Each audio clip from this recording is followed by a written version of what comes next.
Still, how's it still crooked? I'm so confused. Why even? Oh, Jesus. Why even make the camera able to move like that? Who wants to do that? I took a Lisa on your heart. I took a Lisa on your heart. Can I Lisa, Lisa Bart? Can I Lisa, Lisa Bart? Can I Lisa, Lisa Bart? Welcome back, everybody. We are Rough Draft Research. You are the audience, and together we're on a quest for Dynasty Domination. How's it going over there? Nobody is here with me today. You just got Christian. So last week I forgot to mention that we would not be doing an episode because Daniel was going to be away in Chicago. We were supposed to be back this week before I'm gone next week. But Daniel had a little bit of an accident. Everything's okay. Just recovering and just couldn't really manage to do the episode this week. So you are stuck with me. We'll wish him the best. He's doing okay, I promise. Just needed a little bit of time, and we didn't want to leave you hanging for 3 weeks. So yeah, sorry about last week, forgetting to mention it as the episode went out. But I will be gone overseas actually next week, so we're not going to have another one next week. So this is going to be your first or last episode for another week, and then we'll hit you back, both of us, in about 2 weeks. So I figured what made the most sense for me to try to tackle alone was just to do a little bit of a tradition on the show and kind of hit you with the rookie tier list. And since we're a quarter of the way through the season, I figured what we could do is do a rookie quarter season tier list. So I changed up the tier list a little bit for you, as you can see when I pull it up here. There we go. I'm just gonna leave me off of it. All right, so I have reduced it down to four categories here. We've got S for superstars, A for starters, B for promising still, but then the last two change. C is going to be for potential utility, i.e., an injury, or maybe on a week-to-week basis, they can kind of help you out, some of these rookies. And then D, the D category, we're going to go ahead and just say better off next year or better luck next year to some of these rookies. It's kind of time. We can kind of see what's happening with some of these guys. So I think it made a lot of sense to just plant the flag. Now, it doesn't mean that none of these guys can't come back from the D tier or C tier and go up, but this is where we're going to be at the quarter season poll here. So we're going to start just alphabetically. We're going to go with Elijah Arroyo. He was previously in the B tier, tight end for Seattle. I was pretty big on him, but he only has 9 targets on the year through 5 weeks, below 50% snap share in all but one game. And then AJ Barner just had a 2 touchdown week. I do think they are trying to get him involved a little bit. So I'm not willing to put him too far down, but I am going to put him down to the C tier into potential utility. If AJ Barner goes down, or maybe on a flyer week, we could get some usage out of him. But that's where I'm going to put him for right now. He's looked good, like he looks fast and everything on the field. I just think it might take a year to really get him going. Next up, Alec Iomanner, previously in the A tier with the starters. He's third for all rookies in targets. He's second in targets for wide receivers on the Titans. But he only has 8.6 points per game, which is not what you want out of a starter for your fantasy team. So I kind of have him either in the low A tier or the beginning of B tier, but I'm actually going to keep him on the low A tier. If that Titans offense gets up to snuff and starts going, then I could see him being at least like a deeper league or maybe like a bye week flex play for you. He's looked good, man. He has 2 touchdowns on the year already, and Cam Ward seems to like him, so I'm putting him there. He's overtaken Tyler Lockett already, which is pretty impressive. Next up, Jack Besh, another guy I was high on. He was in the C tier back when it was the intrigued slash um, the intrigued tier. I forget what the other part was now. He has 7 targets through 5 games. Or seven, yeah, 7 targets through 5 games, but he had 5 of those in last week's game. His snap share also went from a previous high of 24% to 53%. So I am going to put him on the low end C here. It would have been easy to throw him into the D tier, say better luck next year, but it seems like they might be trying to use him a little bit more. But with the Raiders passing offense as bad as it has been, and just a bit up and down with everything, I'm just not quite ready to put him anywhere else. But I do like that we've seen an uptick at least a little bit. Jaden Blue, we had him in the promising tier before in the post preseason rankings, but he has 4 attempts. It was this past week. It was the first action he's seen, and with Javonte Williams looking as good as he's looking, I think it's easy to just put him in the D tier and just see if we can do something with him later on. Don't really see a lot going on for Jaden Blue this year. Isaiah Bond came in late after he got all his off the field stuff figured out. He's fourth for rookie wide receivers in targets with 20, and he's second on the team despite being there for the shortest amount of time. We had him in the C tier, the interested or intrigued tier. And I'm actually going to move him up to the promising tier. He's been looking kind of good. He makes plays on a week to week basis. He's gonna end up in the low B tier here. But I do think that there could be something to Isaiah Bond in Cleveland. Getting that amount of targets with that few or that little a time with the team is pretty impressive to me. Taj Brooks up next. He only has 1 game with snaps. He had 5 attempts in that game at an 18% snap share. We used to have him in the C tier. I'm definitely going to put him down here in the D tier. If an injury were to happen to Chase Brown, maybe he would get some more looks, but just hasn't done enough for me to really want anything to do with him at this point. Pat Bryant, we had in the B tier, wide receiver for the Broncos. On a team that traded Devon Valley away, I would have thought Bryant would be getting more looks than this. Only 3 targets through 5 weeks.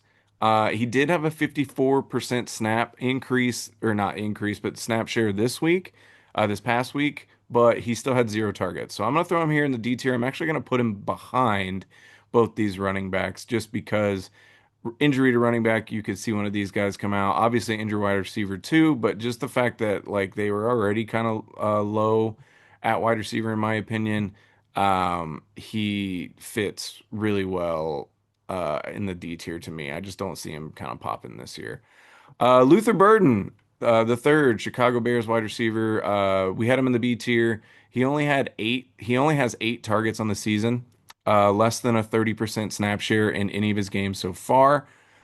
He's had negative receiving yards in 2 different games, and he's fourth on the team for wide receiver targets. We did see him catch that long flea flicker touchdown, and we know about his explosive ability, and like we were all fairly high on him coming out. So he's not going to go lower. I'm going to put him in the C tier here. An injury to any of those Chicago wide receivers, I could see him getting a lot more work done. But as far as so far, he doesn't really look like he's going to be a consistent presence for the Bears. Efton Chisholm, preseason hero. We had him in the intrigued, unsure tier. That's what it was. 0 targets, 0 snaps through 5 weeks. Easy to say he's in the D tier. We'll see if he can do something. Honestly, seems like kind of a practice squad preseason fun player to have on their roster and maybe use him once or twice, but I don't see him going much farther than that. Bill Krosky Merritt. We had him in the B tier. He leads all rookies in rushing touchdowns. The Eckler injury really opened him up and opened up a runway for him, and he has the highest PFF rushing grade out of any of the rookie running backs, which is pretty impressive. The thing keeping him out of somewhere, say the superstar tier, is he only has 7 targets, so he's not really a dual threat guy for you. But in terms of rushing ability and the way that offense likes to rush the ball, he's got to be a starter and definitely going to be ahead of Io Manor here. So yeah, a bump up to the A tier. That's what you love to see. Jackson Dart got the start like I said he would. Take that, Daniel. Pretty early on in the season. And while they did end up losing one of those games, and he's been, fine. His rushing ability really helps him out. 109 rushing yards through 2 games, 18.7 points per game in the games he started. I think that easily makes him a low end A. You can use him in a super flex league as one of your starting quarterbacks, and I don't think you'll be that disappointed, even if his passing has been a little lackluster. But we're hoping to see some improvement. But I think it's easy for him to be there right now. Tremere DK kind of has the same problems of like Io Manor. He started in the D tier, but he does have 15 targets so far throughout this season. That's more than Matthew Golden and only one less than Tyler Lockett. Only 7 catches though, only for 18 yards. So not very efficient, not very productive off his targets. But if the Titans can get going, especially if they keep losing, like at some point you got to think, why is Tyler Lockett even on the field? Why don't we take a look at some of these younger guys? So I would see Chimeri DK kind of getting a little more work. So I am going to put him in the utility tier, the C tier here. Gonna put him in front of Jack Besh actually, just due to the targets he already has, but not in front of Arroyo or Burden. Next up, Emeka Buka. This is easy. S tier, probably going to lead that category right now. Wide receiver 3 on the year. He leads all rookies and rookie wide receivers in receptions, all rookies in receptions for that matter. Second on the in targets and yards per reception. He has 5 touchdowns. The next closest person has 3. He is leading in points per game with 20 and a half in PPR. The next closest is 11.8. S tier for stud for sure. Trevor Etienne is up next. He started in the D tier in the preseason. He's got a good yards per carry, 4.9, which kind of makes sense. We talked about him as being like a really strong runner, maybe not an explosive one, maybe not one that's going to take it to the next level. But he's a good runner. He's a good guy to have in your backfield to kind of throw in. He's had less than 25% of his snaps in every game, even with Chuba gone, which makes me really want to slide him into the D tier. But he's going to be at the top of the D tier because he has been fairly productive when he's seen the field. Harold Fana Jr., probably going to be the guy I regret from this class the most. Me and Daniel talked about how much we loved him coming out of the draft, and then I let Cleveland and what I thought would be their inept offense kind of scare me away from him. David Njoku's there too, but Fannin is fourth in targets for rookies altogether. He's second for rookie tight ends with 28. He's third on the Browns behind only Jerry Jeudy and David Njoku. I thought it would take longer to see him, which is why I thought somebody like Arroyo would kind of pop a little sooner. But they are using his hybrid, like slot wide receiver tight end skills very well in Cleveland. And I think that easily slides him into an A, probably in front of Io Manor, behind Dart still, just because he is splitting that time with Njoku. But going forward, he should be an absolute monster. Ty Felton up next. His window would have been when Jordan Addison was gone, and he has 1 target on the season. So I'm going to put him slightly in front of Efton Chisholm in the D tier, but no, not much farther. Um, Terrence Ferguson. I had him in the B tier. I thought he was really. I thought he had a really good chance to kind of take hit the ground running with the Rams, but he only has 1 target through 5 weeks. He did miss 2 weeks with injury, but he had a less than 10% snap share for the most part. I'm gonna put him in the low end C for now, in front of DK still, just because I do think if there were to be an injury in that tight end room, I think Ferguson would come out, and he did make a really fun catch on his 1 target that kind of showed his ability. But yeah, not the start I was hoping for. Obviously, the injury kind of derailed all of that. But next up, we got Dylan Gabriel. He started in the C tier. He started 1 game uh, at 16.1 points in that game. And it was enough that the Browns decided to trade Joe Flacco. Shadur Sanders is still not even being looked at as the number 2, apparently. So I think it's really Dylan Gabriel's uh, time to shine and time to see if he can take this Browns offense anywhere. I'm skeptical to put him in promising as of yet, just because he did look okay. And it was against a good, you know what, against the Minnesota defense. Whatever. Let's put him in promising for now. He'll be at the very tail end of promising, just because he is going to be a starter, so you probably could use him. And putting up 16 points, against the Minnesota Vikings on the road ish in London is pretty good, you know. Aronde Gadsden, the third or the second. He was in the C tier coming into preseason. He has 10 targets. He's leading all Chargers tight ends, but seven of those came in one game, only 76 yards so far. And Will Disley has been hurt, so I kind of see this maybe getting a little muddied. I'm gonna put him, but see, this is where it gets tricky because I feel like he has to be in front of Gabriel, at least for me. Maybe we'll wait to see it. I'm gonna put him in the C tier at the front of the C tier for now. I think they could start to see a pickup. We could start to see a pickup in his usage, and I'm really excited to see what he can do going forward. DJ Giddens, he was in the D tier, the backup tier before this week. Jonathan Taylor's been on an absolute tear, but he only had, or sorry, he's been on an absolute tear, but and DJ Giddens has been the clear number two there. And he has 18 carries, and he's been fairly productive on those carries. So he's another guy I'm going to slide into the C tier. I'm actually going to put him in front of Ferguson just because he is the clear number two to Jonathan Taylor on an offense that does want to run the ball. So if he were to get a look in there, I could really see him kind of taking off. He does have it's he's sitting at 3.7 yards per carry, so not amazing, but still not terrible on what work he has been allowed to do. So I kind of like him as a potential utility guy. We'll see going forward. Matthew Golden was in the A tier, starter tier. He's fourth in yards for rookie wide receivers. The production has really not hit. He's third for wide receiver targets on the Packers. There's a lot of stats going around about his separation, and he's separating like an elite wide receiver would. And I'm gonna keep him in the low end A. I just see this taking off. The Packers are on a bye week. I'm hoping they can get it together with Golden. Call it silly, call it whatever you want. I am moving him down in the A tier, but I just can't bring myself. I just think he's gonna be useful by the end of the year, and maybe when we get to the midway or to the three-quarter pole, maybe I'll look very silly. But I just can't bring myself to do it. Call it homerism, call it whatever you want.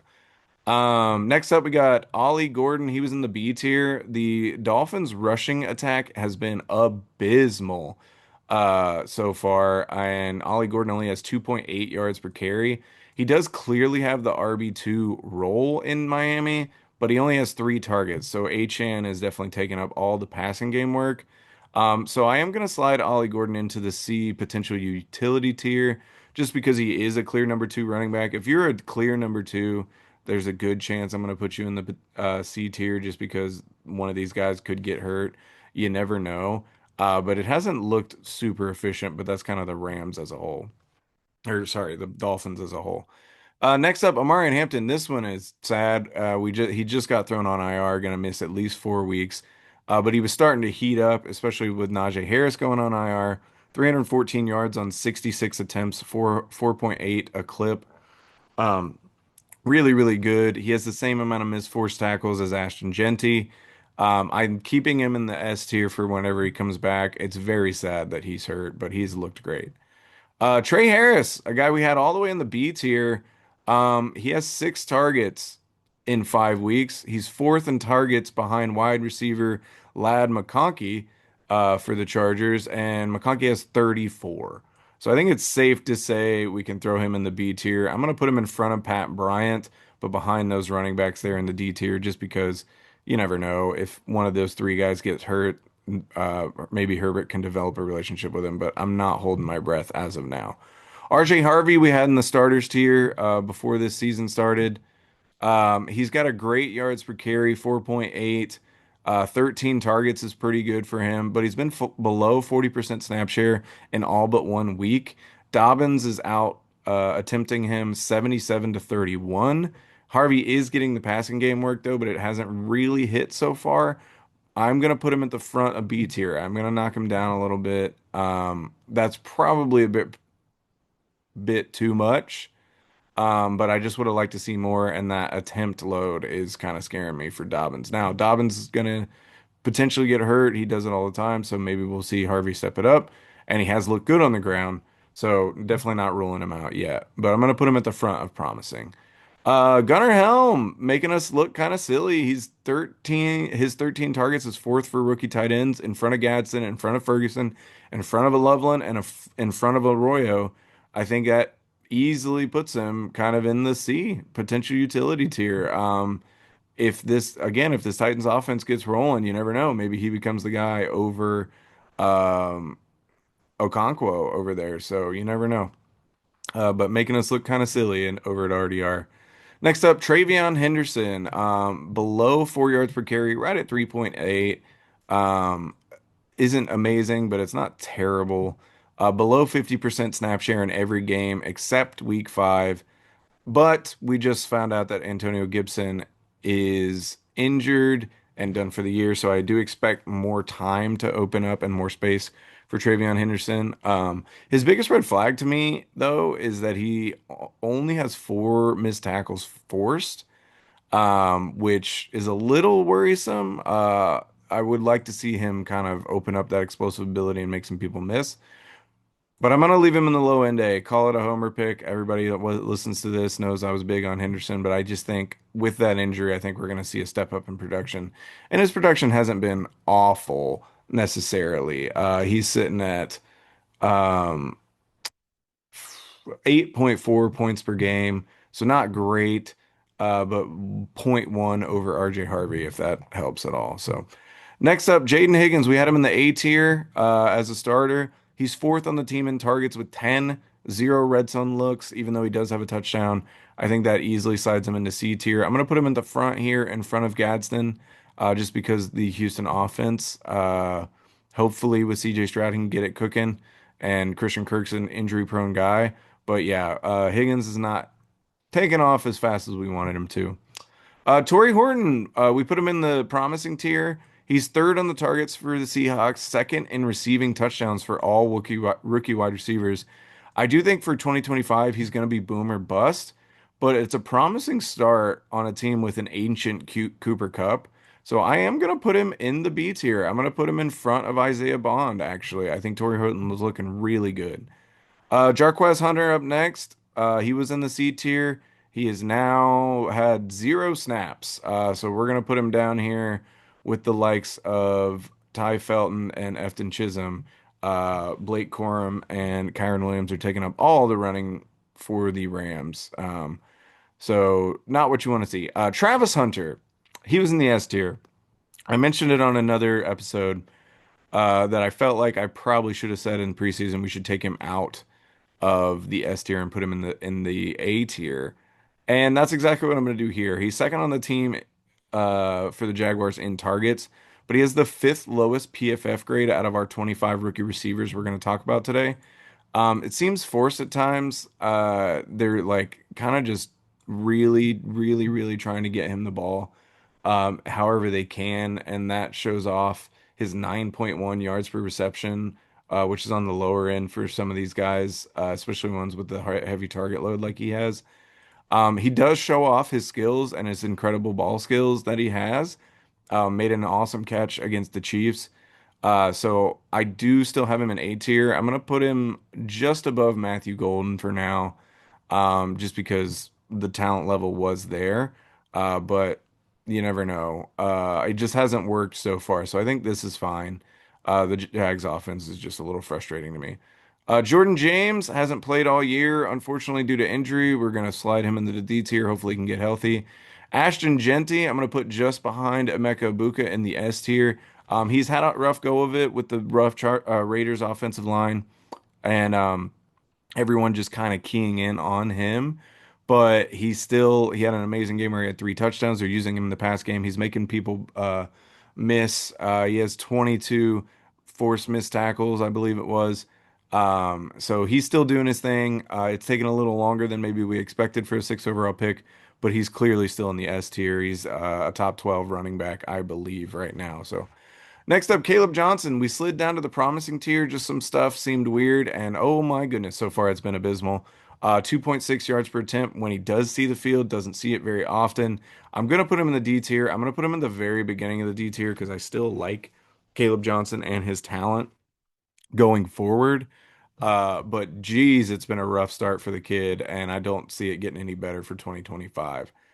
Tez Johnson was a guy that we didn't even talk about because he was a seventh round pick, but I added him to this because he's actually gotten some decent looks. He has seven targets, which isn't a lot, but with the injuries with to Godwin and Mike Evans, I kind of was still surprised to see Tez Johnson out there. I am going to put him in the better luck next year just because I think those guys do get healthy. I'm going to slide him between Trevor Etienne and Taj Brooks. But he has looked okay. Maybe some Tutu Atwell in him in terms of like maybe Boomer Busty or whatever. Quinshon Judkins, we had in the B tier, the promising tier, simply because of the off the field stuff that was going on post preseason. We just didn't even know when we were going to see him. He missed week one, only around a 30% snap share in week two. That being said, he is second in attempts, yards, and touchdowns for all rookies, and he also has 10 targets. He's looked incredible. I'm going to put him in the S tier in front of Amarion Hampton, actually. This was a fear of mine when I took Trevion Henderson in the rookie draft.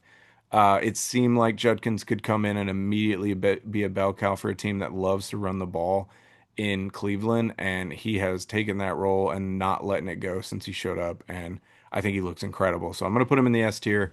It makes sense to me. Keandre Lambert Smith was a guy that was popping a lot during preseason. He has one target. I'm going to put him below Pat Bryant and Trey Harris in the D tier. Keenan Allen really came in and messed up all our rookie stock in these Chargers receivers. Jalen Lane is doing okay. 13 targets, six receptions, 45 yards. That with Terry out, that's a decent amount of production. It's an offense that likes to run the ball in Washington more. But I am gonna slide him at the back end of the C tier. Like he's looked okay. 13 targets isn't terrible. So I like what they're trying to do with him. So far, he could potentially get out there if there's some more injuries, but I'm not holding my breath. Colston Loveland, we knocked to the back end of the A tier. Famously, a guy that me and Daniel were not super high on. Through 5 weeks, he has six targets, three receptions, 43 yards. Now, he did miss last week, but he's been out snapped by Cole Kmet 244 to 80 and out targeted 16 to 6. I'm gonna put him in the C tier. I will put him in front of Gadsden, just draft capital, and eventually you'd think that Johnson offense is gonna get going with him. So you never know, and especially if Komet were to go down at some point. But yeah, not a hot start for Mr. Loveland. Woody Marks, we had him in the C tier. This was so confusing. In week four, he had 21 touches, goes for 119 yards and two touchdowns. They start talking about, oh, we're going to see an increased workload for the guy. And then he only gets seven touches in week five. Um, Still, though, with Joe Mixon's injury up in the air and the production he has shown, and Nick Chubb being older, I am going to put him in the promising tier. He's looked pretty good. I'm going to put him in front of Torrey Horton here for now. Maybe slide. Yeah, I'll put him in front. I think he's just going to get some usage. I feel like last week was just a little weird. Tetaroa McMillan was in the A tier. He leads all rookies in targets. He's second in yards and doesn't have a touchdown. It's really just the issue of being on the Panthers. Their offense is just really, really tough. They really only seem to get going in the passing game in garbage time. Um, but McMillan, like we said, he has 42 targets. We kind of talked about him being like a target vacuum, and that has come to pass. So I am going to put him in the front. I'm going to put him behind Bill Krosky Merritt for now. It just Krosky Merritt just simply being on a better offense, but that target share for McMillan should start paying off. Jalen Milrow, we had him in the intrigue tier, but Sam Darnold's looked great, and Milrow has no pass attempts, so he goes at the bottom of the D tier. Maybe we'll see him later on. Kyle Monangai, I thought possibly could get some work. He's been okay. He has three receptions for 23 yards and 17 carries for 62 yards. So he hasn't been bad. I'm going to slide him to the bottom of the C tier. If DeAndre Swift were to go down, you never know what could happen there. So I haven't loved what I've seen, but I'm willing to see how it goes moving forward. All right, next up we've got Jalen Knoll. He is started in the C tier. We were intrigued to see what happened, but Christian Kirk really has taken that role. Knoll does look explosive. They use him in punt return, so I'm gonna put him in the D tier because I do think he is their plan going forward. But for right now, I think he's just waiting. High end D tier. Maybe, you know what? No, let's slide him into the back end of the C tier, the potential utility tier, just because if there were an injury to one of these Texans wide receivers, he could pop. Jalen Royals, another guy that we liked a lot coming out. We had him in the backup tier, and sadly, even with the wide receivers issues that the Chiefs have had, he has no targets. That's a big yikes to me. I'm gonna put him in the D tier. He's on a pretty good offense, so I'll put him in front of Hunter and Felton and Chisholm, but behind Harris, Bryant, and Lambert Smith. It's a sad day. We really liked Jalen Royals, and hopefully he can do something next year. Dylan Sampson started the year off hot, running back for the Browns. His stock has completely plummeted with Judkins back. Three attempts for -4 yards, three targets, one reception for 6 yards in the past 3 games. So a total of 4 touches for 2 yards. Not what you want to see. I'm gonna put him down here in the D tier, kind of in front of Hunter, but not much farther than that. It just isn't looking good for the lad right now. Shadur Sanders, simply because he's not even being considered the number two. I am going to put him in front of Jalen Milroe in the D tier just because I feel like he has a better chance of starting, unless Sam Darnold were to get hurt, just because the Browns are going to be bad and maybe Dylan Gabriel doesn't really work out. But also that miming stuff, he deserves to be in the D tier. Tyler Shuck can't beat out Spencer Rattler, and Spencer Rattler's playing pretty well. Going to put him in front of Sanders, but also in the D tier. Cam Scattaboo up next. The Tyron Tracy injury really helped his workload. His rushing's been good, 3.8 yards per carry, 2 scores, but it's really his receiving work that surprised me and has been really helpful for his point value. 21 targets for 18 receptions, 143 yards. That's tied for the lead. Oh goodness. Messed it up. There we go. Got it back. Hit a button. Sorry, everyone. Um, tied for the lead in targets for rookie running backs with Amarion Hampton. So I'm interested to see if his targets drop with Tracy coming back. But until it does, I think he's easily in the A tier and honestly in front of Jackson Dart. I think he's a really good starting option, especially in deeper dynasty leagues right now. Aaron Smith, we had him in the B tier, kind of looked good in preseason. 5 targets through 5 weeks, fifth in targets for Jets wide receivers, and ninth on the team in total. Definitely going to go into the D tier behind Jalen Royals, in my opinion. Brashard Smith, this is an interesting one to me. KC has to figure out this rushing attack, and Brashard Smith is getting crushed in the snap count. He only has 13% of the running back share right now, but he's still second on the team in targets. I am gonna put him in the C tier, the potential utility tier, actually above Ollie Gordon. I could see with how bad Kansas City's been rushing this year, I could see Smith maybe getting some extra looks with Pacheco and Hunt not working. Now, Pacheco has looked a little better the past couple weeks, so who knows? But I'm just gonna put him in the potential utility tier for now. Mason Taylor, no one's touching him in the Jets tight end room. He has 28 targets to the next closest 8. He has 261 snaps to the next closest 127. So I am going to put him at the bottom of the A tier. If the Jets had a better offense and we're going to score some more, which is a big question, maybe that should slide him down to the B tier. But he's also averaging um 7.9 points per game, which is only 1 point behind Harold Fannin. So I feel like A tier makes sense, low end A, especially because tight end's such a hard position to get sometimes. So I like that for him, and it's been nice to see. Isaac Tesla makes a crazy catch every week. 6 targets through 5 weeks, though. He does have 2 touchdowns. I think that easily puts him in the potential utility role. Um, I'm actually gonna flip Helm and Arroyo, but I'm gonna put Tesla in front of Arroyo right now. I think if there were an injury in the Detroit Lions wide receiver room, Tesla would slide right in there and be a consistent guy for them. Dante Thornton is a guy we had in the B tier, one of Daniel's favorite guys coming out of preseason. He has 16 targets through 5 weeks, which is pretty good, but only 5 receptions.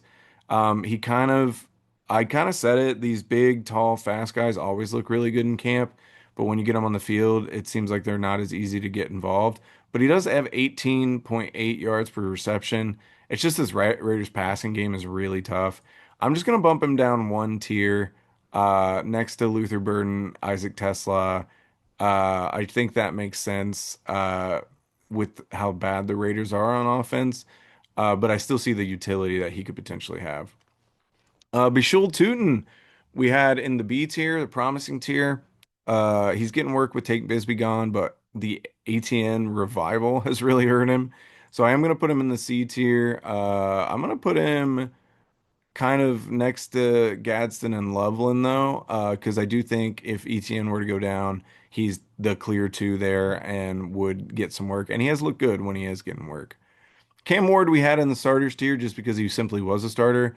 It makes me want to keep him in A, but his points per game of 8 and being the QB 31 right now is really tough for me. I'm gonna slide him into the B promising tier because I've liked what I've seen from him overall, but the Titans offense is just so bad and so tough to watch that I just don't really see him being able to pull that much out of it. So hopefully this is when they can build some more pieces around him going into next year. This is when we'll really see what Cam Ward can do. Tyler Warren's next. He was in the A tier. He's third in all rookie targets, first for tight ends, 307 yards. The Colts really, really clearly want to use him, and I'm putting him in the S tier. I'm putting him after Genty, before Judkins. He has looked unstoppable, and once these touchdowns start coming more frequently for him, he's going to be an absolute monster to deal with.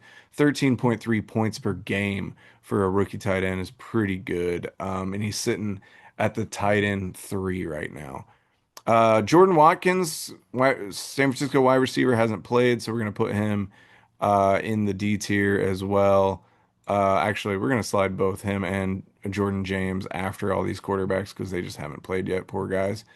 Um, and then Kyle Williams, we had him in the promising tier, and he has not really shown much. Only 2 targets through 5 games. I'm gonna put him in the D tier. Like it seems like they're not planning on using him at least yet in New England. New England's doing well.